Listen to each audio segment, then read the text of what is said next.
সকলকে একটি বিশেষ বার্তা। যারা মালয়েশিয়ান প্রবাসী আছেন, পুরাতন যারা আছেন এবং নতুন যারা আছেন, সবার কাছে এই বার্তাটি পৌঁছায় দিবেন। কোনো বাংলাদেশি যেন মসজিদে ইফতার করার জন্য না যায়। আমরা মালয়েশিয়াতে 17 বছর ধরে আছি, কোনো দিন মসজিদে ইফতার করার জন্য আমরা যাই নাই। প্রয়োজনে ইফতার না খেয়ে থাকবো, প্রয়োজনে পানি দিয়ে ইফতার করব, তবু বাঙালি যেন মসজিদে ইফতার করার জন্য না যায়। এতে আমাদের সকল বাংলাদেশের মানহানি হচ্ছে। আপনি একজন বাঙালি খাসরামি করে, কিপটামি করে নিজের টাকা বাঁচানোর জন্য ইফতার খাওয়ার জন্য আপনি মসজিদে যাচ্ছেন। আপনি কি দেখেন না পিছন দিক দিয়ে মালাইরা কি বলে আমাদেরকে? আপনি কয়জন মালাইয়ের সাথে কথা বলছেন?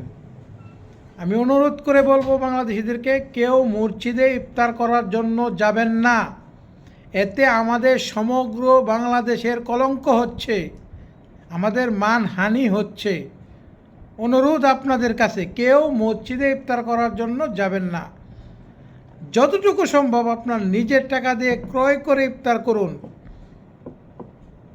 আর আমাদের লজ্জা দেন না, আমাদের মান সম্মান আর আপনারা নষ্ট করেন না। এই অধিকার আপনার নেই।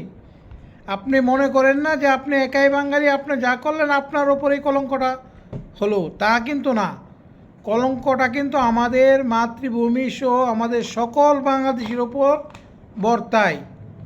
আমাদের লজ্জা হয়, আপনাদের জন্য আমরা মুখ দেখাইতে পারি না। 17 বছর আমরা অহংকার করে চলছি এই দেশে, এমন কোনো কাজ করিনি যাতে আমাদের দেশের মান হানি হয়।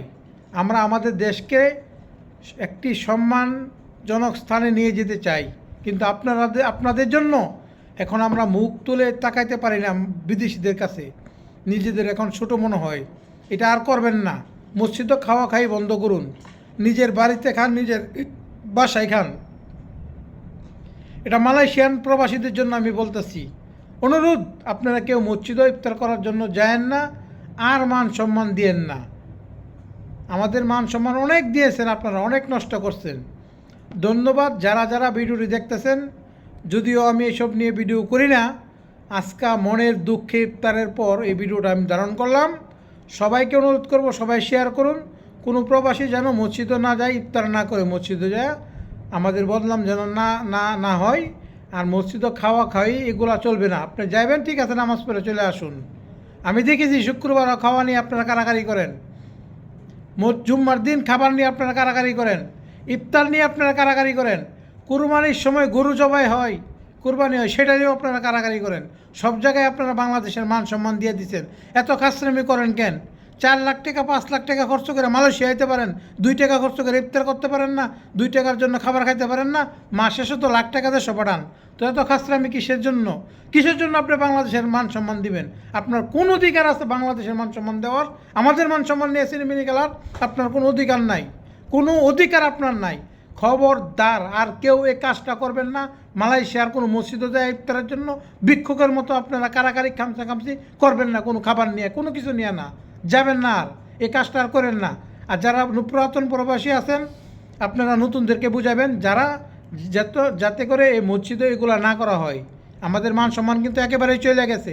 বাংলাদেশিদেরকে তারা কোন চোখে দেখে, যদি তাদের সাথে চলাফেরা করেন, উঠাফেসা করেন, তাহলে আপনারা বুঝতে পারবেন। আমি সর্বদাই তাদের সাথে চলাফেরা করি, উঠাফেসা করি, আমার কানে এগুলো আসে, লজ্জা লাগে বলতে, শুনি, নিজের মাথা নত করে চলে আসে। কি বলবো? আমি তো জানি বাঙালির এটা করে, খাবার নিয়ে কারাকারি। একই বাংলাদেশি তোমাদের, একই এত খাচ্ছর কেন তোমরা? স্বেচ্ছরের দল, চি ধিক্কার তোমাদের, ধিক্কার, চি চি।